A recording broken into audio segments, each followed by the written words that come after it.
Salut les amis, salut à tous, j'espère que vous allez bien. Alors, j'avais envie de vous faire une vidéo un petit peu particulière. Nous allons parler de la polarité des lames du tarot. C'est-à-dire pour savoir en fait quand une lame sort, si elle est plutôt positive, plutôt négative ou alors neutre. Donc on va les passer un par un. Logiquement, j'ai mis tout mon tarot dans l'ordre. Et comme ça, nous allons pouvoir commencer par le battleur. Ça peut vraiment servir lors d'un tirage à la coupe simple ou un tirage avec un étage voire deux ou toutes sortes de tirages pour savoir déjà si on est plutôt donc sur du négatif ou du positif par rapport à la question. Et quand je vous dirai que la polarité d'une lame qu'elle est neutre, ça veut dire qu'on aura besoin d'une association avec d'autres lames afin de définir si on est plutôt sur un tirage négatif ou positif. Voilà.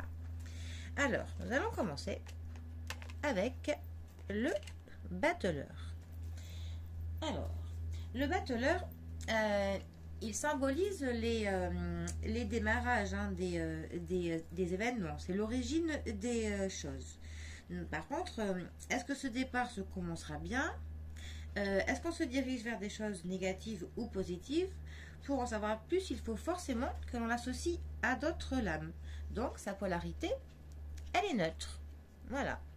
C'était pour le battleur. Nous allons donc passer à la deuxième arcane majeure du tarot, qui est la papesse.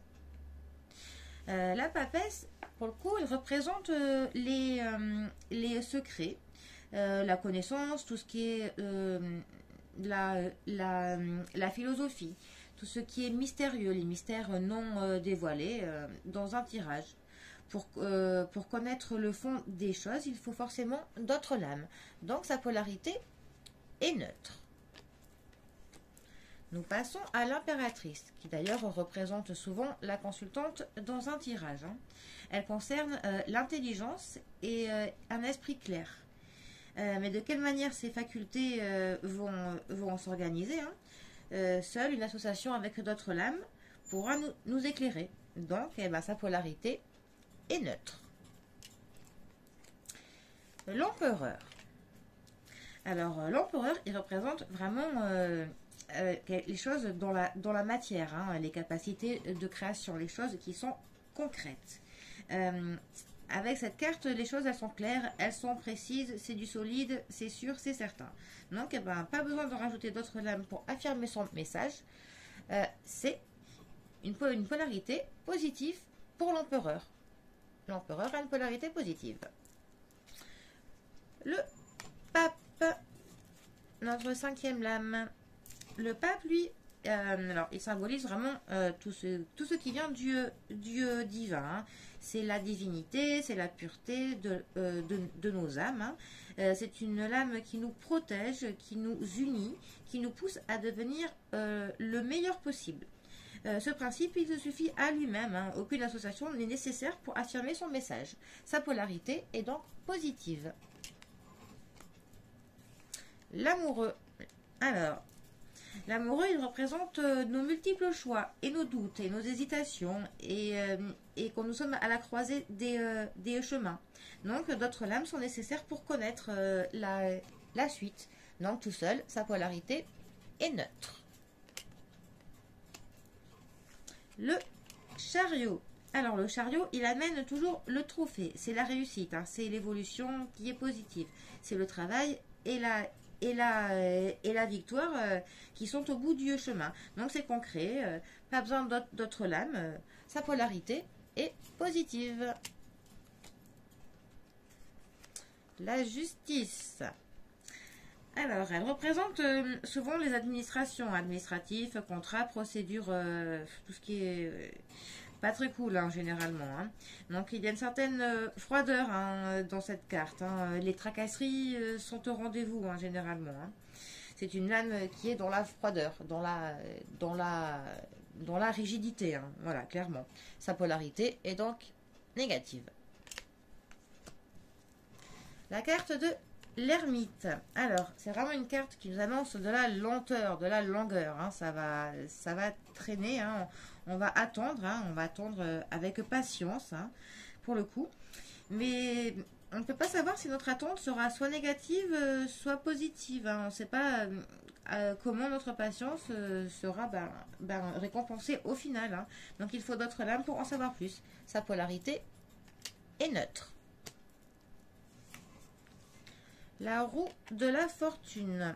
Alors, c'est vraiment le principe des choses qui arrivent sur notre chemin, de notre destin, hein, des cycles qui arrivent les uns après les autres.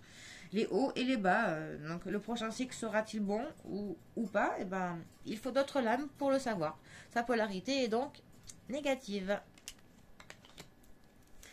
L'arcane de la force. Alors, comme son nom nous l'indique, hein, ça nous parle de la maîtrise et de la victoire, hein, clairement. Donc, c'est positif. La force a une polarité positive. L'arcane du pendu. Eh ben, il annonce clairement le sacrifice, hein, le renoncement, de la dépendance, des blocages, hein, même si c'est précepte, hein, de faire le don de soi et de se sacrifier pour les autres, c'est quand même une situation pas très confortable. Hein. La polarité du pendu est négative, forcément. Bon, là, sans trop de surprise, l'arcane, son nom, la mort, hein, de son petit nom. Qui d'ailleurs beaucoup trop de personnes ont peur de cette lame, hein, parce qu'elle nous amène des changements qui radicaux, certes, soudains, certes, pas très agréables, hein, sur le moment, hein, des épreuves rudes, mais c'est nécessaire et c'est toujours pour aller vers du mieux. Mais bon, il n'en reste que sa polarité est forcément négative. La carte de la tempérance. Alors, c'est le principe du futur et du passé, hein, les deux qui se répondent, hein, qui se mélangent. Hein, d'où la cruche du haut et la cruche du bas. Hein, c'est vraiment une communication. Enfin, cette lame ne peut pas nous en dire plus, hein, toute seule. Sa polarité est neutre. Le diable. Alors, bon, vous devez vous en douter un peu, hein. Bon, il amène la puissance, il amène de la fougue, mais il représente nos plus bas instincts, c'est tous nos vices, hein, c'est de l'avidité, c'est du vice, c'est de l'avarice, ce sont des excès. Hein. Le petit diable qui est en nous.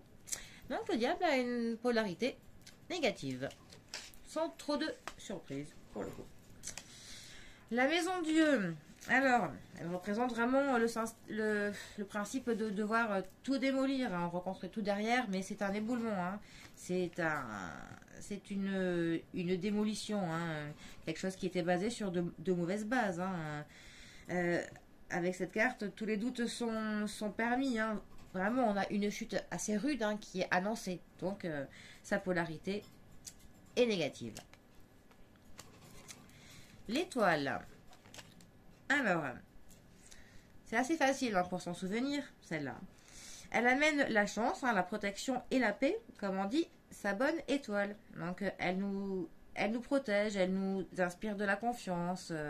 Tous les espoirs sont permis, hein, avec elle. Hein. Donc, la polarité de l'étoile est positive.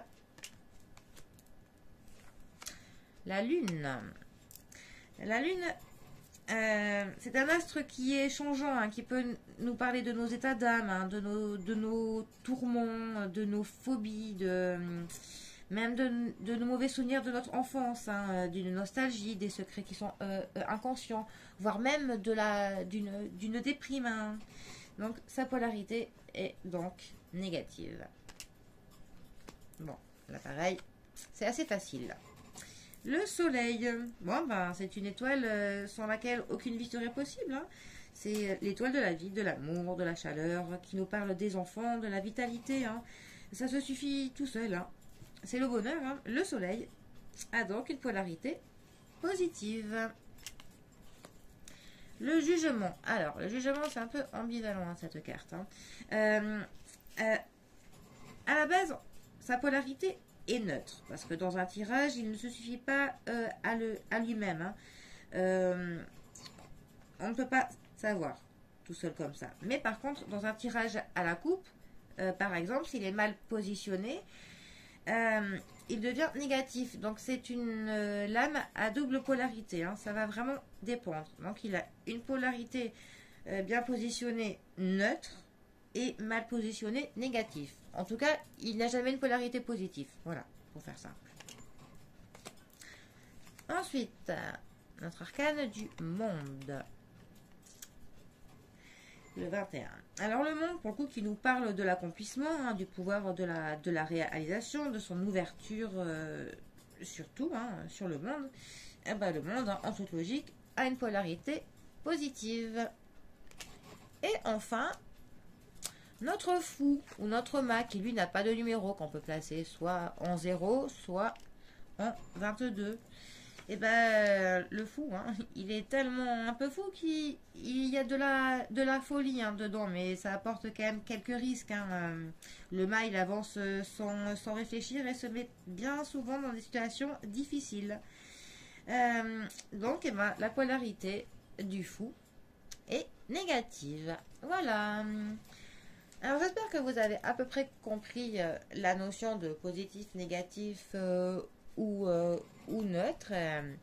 Et bon, je pense que vous allez voir, il a quand même des petits moyens assez simples pour savoir si une lame est négative, positive ou neutre. Ou alors sinon, vous retenez juste les négatives et les positives et celles que vous ne savez pas, elles sont forcément neutres. Voilà. Sauf pour le jugement qui lui est soit neutre, soit négatif.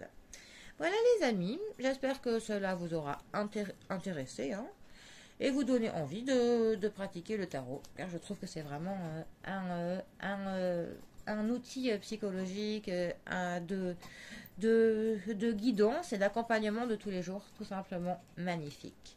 Voilà, les amis, je vous souhaite à tous une bonne continuation et de bons tirages. Bisous à tous.